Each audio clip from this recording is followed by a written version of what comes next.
এক careless boxer বাবা তার কিউট ছেলেকে টাকার বিনিময়ে অন্যর কাছে দত্তক দিয়ে দেয় যাতে করে সে একটি রোবট কিনতে পারে।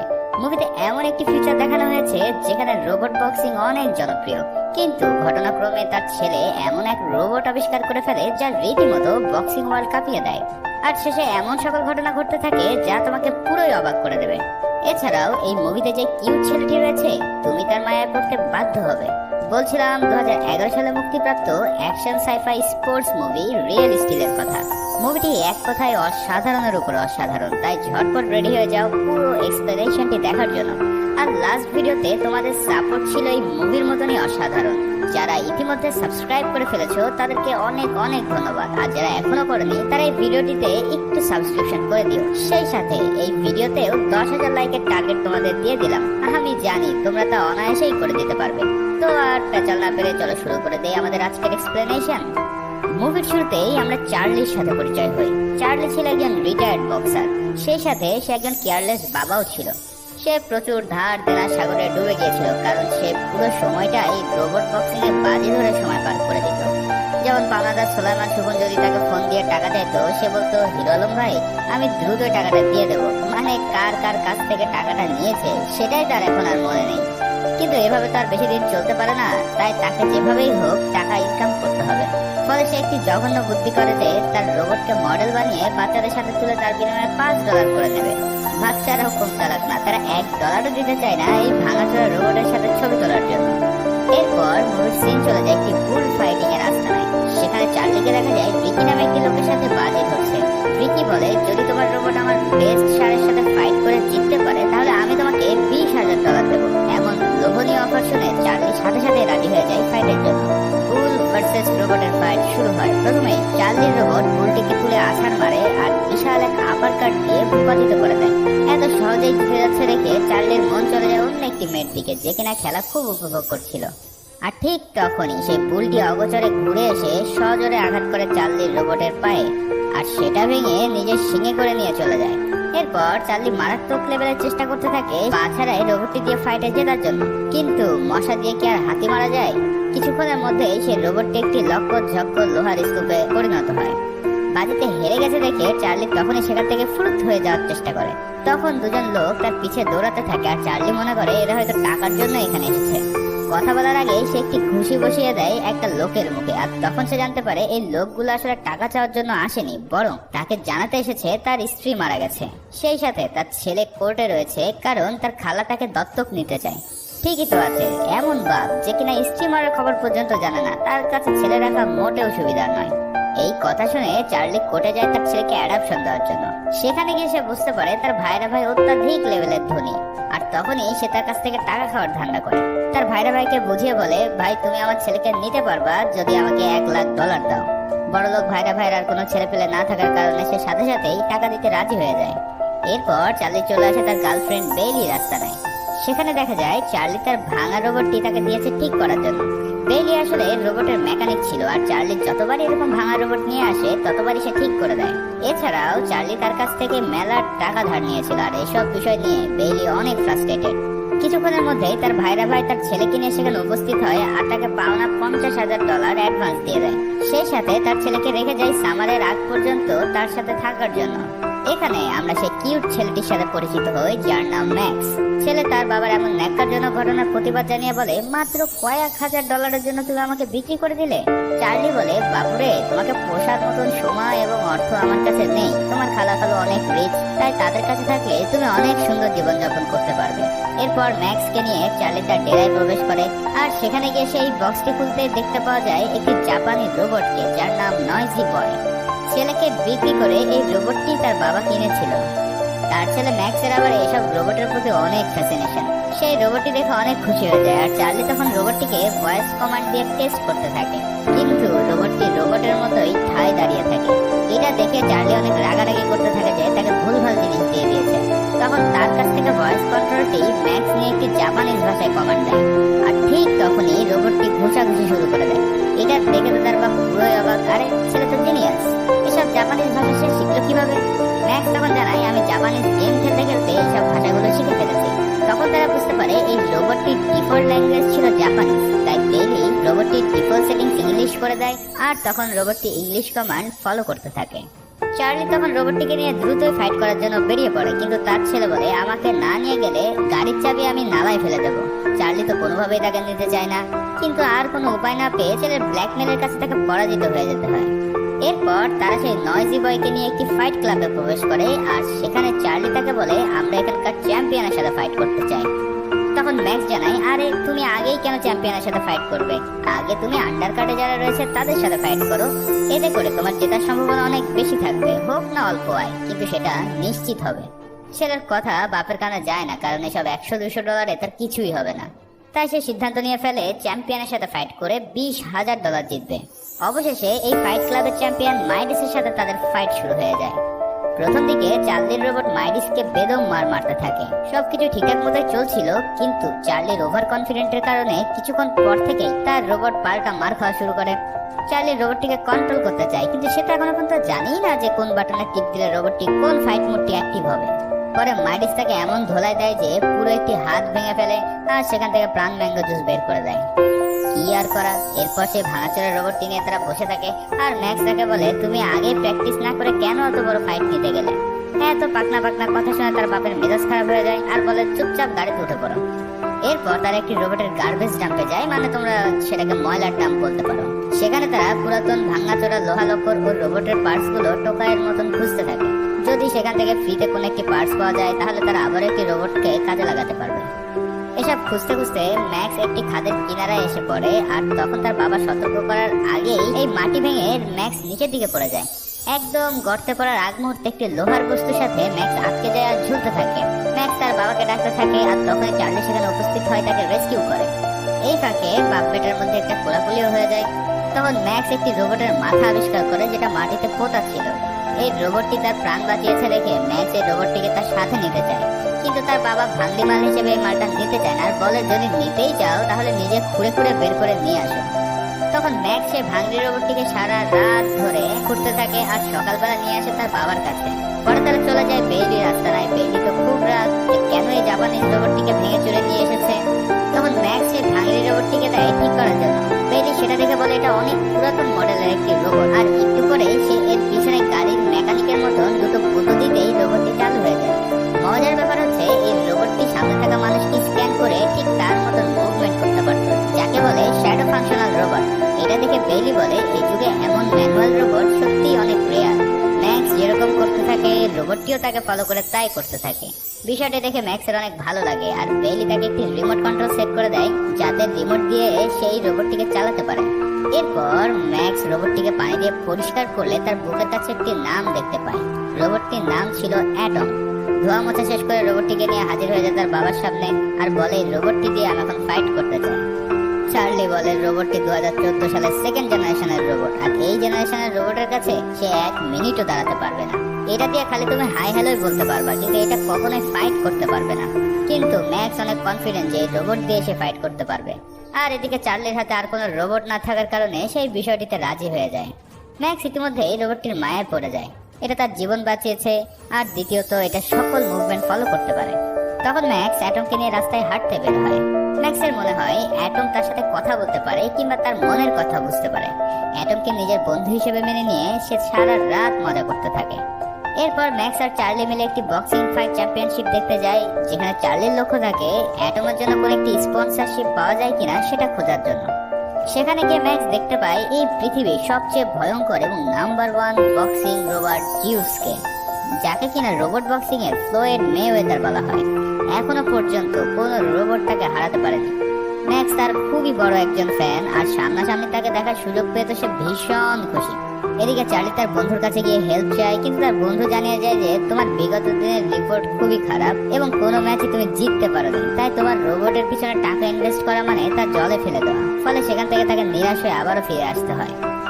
পরের দিন সকালে চার্লি ও ম্যাক্স একটি নিচু স্তরের ফাইট ক্লাবে যায়, যেখানে সব গুন্ডা পান্ডার টাইপের রোবটগুলো ফাইট করে থাকে। ম্যাক্স কনফিডেন্ট হয়ে একজনের রোবটকে চ্যালেঞ্জ করে আর সেই লোক ম্যাক্সের এই ওল্ড মডেল দেখে বলে তুমি যদি 1 রাউন্ড পর্যন্ত টিকে থাকতে পারো তাহলে তোমাকে $1000 দেওয়া হবে। ম্যাক্স সাথে সাথে রাজি হয়ে যায় আর দুজনের মধ্যে ফাইট শুরু হয়। প্রথম থেকেই অপোনেন্টের এই রোবটটি অ্যাটমকে অ্যাটাক করতে থাকে। চার্লি ম্যাক্সের কাছ থেকে কন্ট্রোল হ্যান্ড ওভার করতে চায়, কিন্তু চার্লি জানায় সেই ফাইটটি নিজেই পরিচালনা করতে চায়। এক পর্যায়ে প্রতিপক্ষ রোবটটি অ্যাটমকে এমন এক পাঁচ মারে তাতে অ্যাটম মাটিতে পড়ে বন্ধ হয়ে যায়। প্রথম রাউন্ড শেষ হতে আর মাত্র 30 সেকেন্ড বাকি ছিল। ঠিক তখনই বাংলা সিনেমার মতো ম্যাক্স তার কানের কাছে গিয়ে কিছু একটা বলতেই অ্যাটম জেগে যায় আর প্রথম রাউন্ডেই তারা সার্ভাইভ করে ফেলে। এরপরে তারা $1000 জিতে যায়, কিন্তু প্রতিপক্ষ রেগে গিয়ে বলে, তুমি যদি পুরো ম্যাচ আমার রোবটকে হারাতে পারো তাহলে আমি তোমাকে ডাবল টাকা দেবো। এটা শোনার সাথে সাথে ম্যাক্স রাজি হয়ে যায় আর এবার সে তার বাবা চার্লির কথা শুনে ফাইট টেকনিক পাল্টে ফেলে। এর ফলে অ্যাটম এবার একটি সুপার আপারকাটের মাধ্যমে প্রতিপক্ষ রোবটটিকে নক আউট করে দেয় আর সেই ফাইট ম্যাচটা জিতে যায়। এরপর সেখান থেকে একজন লোক চার্লিকে অফার করে আরো একটি ফাইটের জন্য, যেখানে যদি সে জিততে পারে তাহলে সে $4000 পেয়ে যাবে। চার্লি অফার পেয়ে রাজি হয়ে যায়। সেই রাতে ম্যাক্স কাটিয়ে দেয় তার রোবটটিকে আপগ্রেড করার জন্য। সকালে আমরা দেখতে পাই ম্যাক্স তার রোবটের সাথে ড্যান্স করছে আর তার ড্যান্স মুভগুলো তার বাবা চার্লি ফলো করছে। এখানে তাদের এই নাচের দৃশ্যটি সত্যিই অনেক চমৎকার ছিল। ওরা নাচানাচি করতে থাকার এই ফাঁকে তুমি ছোট্ট করে একটি লাইক করে দিয়ে আসো আমার এই ভিডিওটিতে। এরপর চার্লি ম্যাক্সকে বলে, যখন ফাইট শুরু হবে তখন তোমার এই ড্যান্স টেকনিক সিগনেচার ব্র্যান্ড হতে পারে, তাই তোমাকে এটা অবশ্যই পরের ম্যাচ থেকে করতে হবে। এবার ম্যাক্স জানায় সে নয়জি বয়ের যেই ভয়েস কন্ট্রোলটি ছিল সেটা অ্যাটমের ভিতরে সেট করে ফেলেছে, তার ফলে এখন থেকে অ্যাটমকেও ভয়েস কন্ট্রোল দিয়ে পরিচালনা করা যাবে। চার্লি তো এটা দেখে খুবই ইমপ্রেস হয়ে যায় আর বলে, এ তো বাচ্চা না, পুরাই আগুন। এই সব কিছু মিলে চার্লি অনেক মোটিভ হয়ে যায় আর পরের দিন সকালেই সেই রোবট অ্যাটমের সাথে তার পুরানো বক্সিং ফাইট প্র্যাকটিস করতে থাকে। এরপর সে ফাইটের দিন চলে আসে আর ম্যাক্সকে দেখা যায় সে ফাইট শুরু করছে তার সিগনেচার ড্যান্স উইথ অ্যাটমের সাথে। এটা সবাই অনেক এনজয় করে আর সেই ফাইটটি খুবই ইজি ভাবে অ্যাটম জিতে যায়। এরপর থেকে তারা আরো অনেক ফাইট করতে থাকে এবং একের পর এক ফাইট জিতে অ্যাটম হয়ে পড়ে পুরোই আনবিটেবল। সেই সাথে ম্যাক্স ও চার্লির পকেটে প্রচুর ডলার ঢুকতে শুরু করে। এদিকে তার এই জয়ের খবরগুলো দ্রুতই সারা দেশে ছড়িয়ে পড়ে আর মিডিয়া তাদেরকে নিয়ে অনেক হাইপ করতে থাকে। তখনই তারা অফার পেয়ে যায় ন্যাশনাল লিগ চ্যাম্পিয়নশিপ খেলার, যেখানে দেশের সব বড় বড় রোবট আসবে তাদেরকে ফাইট করার জন্য। এদিকে তাদের প্রথম খেলার দিন যখন তারা প্রস্তুতি নিচ্ছিল তখন তাদের ডাক পড়ে রোবট জিউসের টিমের তরফ থেকে। তারা দুজনেই বেশ অবাক হয়ে তাদের সাথে দেখা করতে যায়। সেখানে আমরা পরিচিত হই লিমকোভা নামে একটি মেয়ের সাথে, যে কিনা জিউস রোবটের ম্যানেজার ছিল। সে সরাসরি চার্লিকে অফার দিয়ে বসে অ্যাটমকে কেনার জন্য, যার বিনিময়ে সে $2,00,000 দিতে রাজি। এমন লোভনীয় অফার পেয়ে চার্লি তো এক বাক্যে রাজি হয়ে যায়, কিন্তু ম্যাক্স বলে অ্যাটম নট ফর সেল। সরাসরি রিজেক্ট করে দেওয়ার কারণে লিমকোভা অনেক অপমানিত হয়ে যায় আর রাগে গড়গড় করতে থাকে। চার্লি ম্যাক্সকে অনেকভাবে বোঝানোর চেষ্টা করে আর বলে, বাপুরে, এমন লোভনীয় অফার আমরা আর পাবো না, আর এই রোবটের চাইতে আমরা ভালো ভালো রোবট কিনতে পারবো। কিন্তু ম্যাক্সের ওই একই কথা, my robot is not for sale. এদিকে কিছুক্ষণের মধ্যে তাদের প্রথম ফাইটটি শুরু হয়ে যায় আর সেখানে আমরা দেখতে পাই ভয়ঙ্কর রোবটকে, যার 2টা মাথা ছিল। এছাড়াও এই লিগে যে সকল রোবট ফাইট করে তারা সবাই অটোমেটেড অ্যালগোরিদমের মাধ্যমে ফাইট করে থাকে। এক কথায় এখানে ম্যানুয়াল রোবটের কোনো অস্তিত্বই নেই। সেখানে সেকেন্ড জেনারেশনের অ্যাটম কি পারবে এই ফাইটটি জিততে? কঠিন লেভেলের এক নাচ গান দিয়ে অ্যাটম প্রবেশ করে আর এরপরেই এই বিগ ফাইটটি শুরু হয়ে যায়। কিন্তু তারা যা ভেবেছিল তার চেয়ে অনেক ভয়ঙ্কর ছিল এই রোবটটি। প্রথম থেকেই অ্যাটমের উপর একের পর এক অ্যাটাক করা শুরু হয় আর কোনোভাবেই তাকে কন্ট্রোল করা যাচ্ছিল না। তাদেরকে যারা কন্ট্রোল করছিল তাদের চেহারাটা একবার দেখো, দেখে মনে হচ্ছে যে ধোলাই খালের কোনো একটি রোবট এসেছে হাইটেক রোবটের সাথে পাঙ্গা নিতে। ম্যাক্স চিৎকার করে বলতে থাকে, চার্লি, কিছু একটা করো। চার্লি তখন এই রোবটের একটি উইক পয়েন্ট খুঁজে পায় যেটা তার হাতের মধ্যে ছিল। সে তখন টাইম ক্যালকুলেশন করে নেয় আর ফাইট ব্যাক শুরু করে। চার্লি টার্গেট ছিল ওই রোবটের একদম মেন সার্কিট বোর্ডের দিকে, তাই সে বারবার তার বুকে পাঞ্চ করতে থাকে। ফলে রোবটটির সিস্টেম দ্রুতই ক্র্যাশ হওয়া শুরু হয় আর এই সুযোগে চার্লি তাকে একটি রাইট হ্যান্ড আপার কাট দিয়ে রোবটটিকে পুরোই ডিস্ট্রয় করে ফেলে। অবশেষে এক দুর্দান্ত ফাইটের পর অ্যাটমকে বিজয়ী হিসেবে ঘোষণা করা হয়। তখন উপস্থাপকদের কাছ থেকে ম্যাক্স তার মাইকটি কেড়ে নিয়ে দর্শকদের উদ্দেশ্যে কথা বলতে শুরু করে। সে দর্শকদের জানিয়ে দেয় জিউসের টিম অ্যাটমকে কিনতে চেয়েছিল আর সে এবার জিউসকে সরাসরি চ্যালেঞ্জ করে বসে নেক্সট ফাইটের জন্য। বলে কি এই পুচকু, কোথায় হাতের পুল আর কোথায় লিভারপুল? এটা শুনে জিউসের টিম পুরাই ভেবাচেকা খেয়ে যায়। এরপর তারা তাদের ভিক্টরি সেলিব্রেট করতে থাকে, কিন্তু তাদের এই সেলিব্রেশন বেশিক্ষণ স্থায়ী হয় না। তার সেই পুরাতন পাওনাদার রিকি সেখানে চলে আসে এবং চার্লির কাছ থেকে জোরপূর্বক মারধর করে সব টাকা ছিনিয়ে নিয়ে যায়। এই ঘটনার পর চার্লি ভাবে যে তার এই ধরনের অনিয়ন্ত্রিত জীবন তার ছেলের জন্য হুমকির কারণ হতে পারে, তাই সে ম্যাক্সকে তার খালার কাছে পাঠিয়ে দিতে চায়। পরের দিন তার খালার কাছে ম্যাক্সকে রেখে যাওয়ার সময় ম্যাক্স যেতে না চাইলেও চার্লি তাকে এক প্রকার জোরপূর্বক তার সাথে পাঠিয়ে দেয়, আর এর ফলে ম্যাক্স অনেক বেশি দুঃখ পায়। কিন্তু চার্লি ম্যাক্স চলে যাওয়ার পর থেকেই তাকে অনেক মিস করতে থাকে। তখন সে তার মনের কথাগুলো বেলির সাথে শেয়ার করে। বেলি তখন তাকে জানায় তোর ম্যাক্সের সাথে থাকাটাই সবচেয়ে বেশি প্রয়োজন, কারণ বাবার ভালোবাসা অন্য কাউকে দিয়ে কখনোই সম্ভব না, তাই তুমি তাকে ফেরত নিয়ে আসো। এইসব শুনে চার্লির মনে অনেক সাহস আসে, আর সে চলে যায় ম্যাক্সকে নিয়ে আসার জন্য। চার্লি সেখানে ম্যাক্সকে সরি বলে এবং তার খালার কাছে পারমিশন চায় যে ম্যাক্সকে নিয়ে যাওয়ার জন্য। সেই সাথে চার্লি এটাও বলে আমরা অবশ্যই জিউসের সাথে ফাইট ঠিক করবো এবং সেখানে তোমাকে অবশ্যই প্রয়োজন। এসব কথা শুনে তার খালা ম্যাক্সকে যেতে দেয়, আর ম্যাক্স আর চার্লি আবারও একসাথে হয়ে যায়। এদিকে অ্যাটম ও জিউসের মধ্যকার ফাইট পুরোই হাইপ হয়ে যায় সারা পৃথিবীতে, আর সবাই এই ভাইরাল ফাইট দেখার জন্য উন্মুখ হয়ে পড়ে। একদিকে রোবটের ফ্লয়েড মেওয়েদার, অন্যদিকে ধোলাই খালের রোবট অ্যাটম। ধোলাই খালের হলে কি হবে, আসলে অ্যাটমের যে স্টিল দিয়ে তৈরি করা ছিল সেটা কোনো অংশেই টাইটেনিয়ামের চাইতে কম শক্ত নয়। অ্যাটমের বডি শুধু লোহা লক্কর ছাড়া এমন কোনো কিছুই নেই যে যেটা ডিজেবল হয়ে গেলে তার পুরো ফাংশনালিটি ডাউন হয়ে পড়বে, আর এটাই ছিল অ্যাটমের একটি ইউনিক পয়েন্ট। এরপর ফাইট শুরু হওয়ার পালা। প্রথমে অ্যাটম ও ম্যাক্স উপস্থিত হয় তাদের সিগনেচার ড্যান্স মুভ দিয়ে, আর তারপরে জিউস উপস্থিত হয়। জিউস প্রায় 1.5 গুণ ছিল অ্যাটমের চেয়ে, আর সে যখন রিংয়ে ওঠে তখন কোন রকম না হেঁটে বরং এক লাফ দিয়ে রিংয়ের ভিতরে চলে আসে। এটা দেখে তো চার্লি পুরো ভড়কে যায়, আর এর কিছুক্ষণের মধ্যেই সেই বিগ ফাইটটি শুরু হয়ে যায়। কিন্তু প্রথম 5 সেকেন্ডের মধ্যেই জিউসের একটি শক্তিশালী পাঞ্চে অ্যাটম মাটিতে লুটিয়ে পড়ে। চার্লি যা ভেবেছিল তার চেয়ে কয়েক হাজার গুণ বেশি শক্তিশালী এই জিউস। অ্যাটম কোন রকম মাটি থেকে উপরে ওঠার সাথে সাথে আবারও পাঞ্চ, এবং এই পাঞ্চের মাধ্যমে আবারও সে নকডাউন। চার্লি কি করবে ঠিক বুঝে উঠতে পারছিল না। অ্যাটম আবারও কোন রকম উঠে পড়ে, কিন্তু জিউস তাকে অ্যাটাক করতেই থাকে এবং আবারও একটি পাঞ্চ মেরে নকডাউন করে দেয়। কোনো উপায় না দেখে চার্লি তখন অ্যাটমকে কর্নারে নিয়ে যায়, আর এই রাউন্ডটি কোনো মতে টিকে থাকার জন্য কমান্ড দেয়। কিন্তু তখনই চার্লি সুযোগ বুঝে জিউসকে একটি রাইট আপার কাট মেরে দেয়, আর এটা দেখে পুরো দর্শক হতবাক হয়ে যায়, কারণ এখনো পর্যন্ত কোনো রোবটের ক্ষমতা হয়নি জিউসের গায়ে একটি আঁচড় দেওয়ার। আর এই মারাত্মক লেভেলের আপার কাট খেয়ে জিউসের ফাংশন কিছুটা নষ্ট হয়ে যায়, আর এই সুযোগেই চার্লি তাকে কাউন্টার অ্যাটাক করতে থাকে। জিউসের টিমের সবার মাথা পুরো খারাপ হয়ে যায়, আর তখনই তারা আবারও ফাইটে ব্যাক করে। আর এবার অ্যাটমকে কর্নারে নিয়ে যেয়ে জিউস ধবল ধোলাই করতে থাকে। রাউন্ড শেষ হতে আর মাত্র 10 সেকেন্ড বাকি ছিল, কিন্তু এরই মধ্যে অ্যাটম প্রায় বিধ্বস্ত হয়ে পড়ে। অবশেষে ফাইনাল পাঞ্চ করার আগে রাউন্ডটি শেষ হয়ে যায়। এরপর দ্রুত চার্লি ও ম্যাক্স রিং এর মধ্যে গিয়ে অ্যাটমের বডি পার্টস ঠিক করে দেয়। তারপর শুরু হয় দ্বিতীয় রাউন্ড, কিন্তু এরই মাঝে অ্যাটম কোনোভাবে সার্ভাইভ করতে থাকে। পরের রাউন্ডগুলো থেকে অ্যাটম অ্যাটাক করা শুরু করে, আর মাঝে মাঝে সে জিউসের পুরো থোবড়া উড়িয়ে দিতে থাকে। এভাবেই এই রুদ্ধশ্বাস ফাইট ম্যাচটি চতুর্থ রাউন্ডে এসে পড়ে, আর এই রাউন্ডে জিউসের একটি আঘাতের কারণে অ্যাটমের ভয়েস কন্ট্রোল ডিভাইসটি নষ্ট হয়ে যায়, ফলে অ্যাটম আর ভয়েস কমান্ড শুনে রেসপন্স করতে পারে না। এই সুযোগে জিউস অ্যাটমকে এমন ড্রিলিং করতে থাকে যে তার ভিতর থেকে পুরো ধোঁয়া উঠিয়ে দেয়। ভয়েস কমান্ডটি নষ্ট হয়ে যাওয়ার ফলে ম্যাক্স তখন চার্লিকে বলে তুমি অ্যাটমের সাথে শ্যাডো ফাইট করো, কারণ তুমি একজন রিয়েল বক্সার, তুমি যা করবে অ্যাটম ঠিক সেভাবে অ্যাটাক করবে। চার্লি তখন রাজি হয় না, কিন্তু ম্যাক্স তার কাছে সাহায্য ভিক্ষা চাইলে চার্লি রাজি হয়। ম্যাক্স তখন অ্যাটমের শ্যাডো ফাইট মোড অন করে দেয়, আর সর্বশেষ রাউন্ড শুরু হয়। এবার প্রথম থেকেই জিউস এই বিধ্বস্ত অ্যাটমের উপরে অত্যাচার করতে থাকে, আর চার্লি শুধুমাত্র ডিফেন্স করতে থাকে। এরকম মার খাওয়া দেখে ম্যাক্স চার্লিকে বলে প্লিজ ফাইট ব্যাক করো, ওকে মারো। চার্লি তখন বলে নট ইয়েট, মানে এখনই না। আসলে চার্লি অপেক্ষা করছিল জিউসের পাওয়ার লেভেল কমিয়ে আনা পর্যন্ত, ফলে একটানা এত ফাইট করতে গিয়ে জিউস কিছুক্ষণের মধ্যে তার পাওয়ার ডাউন করে ফেলে, আর সে কোনো অ্যাটাক করতে পারে না।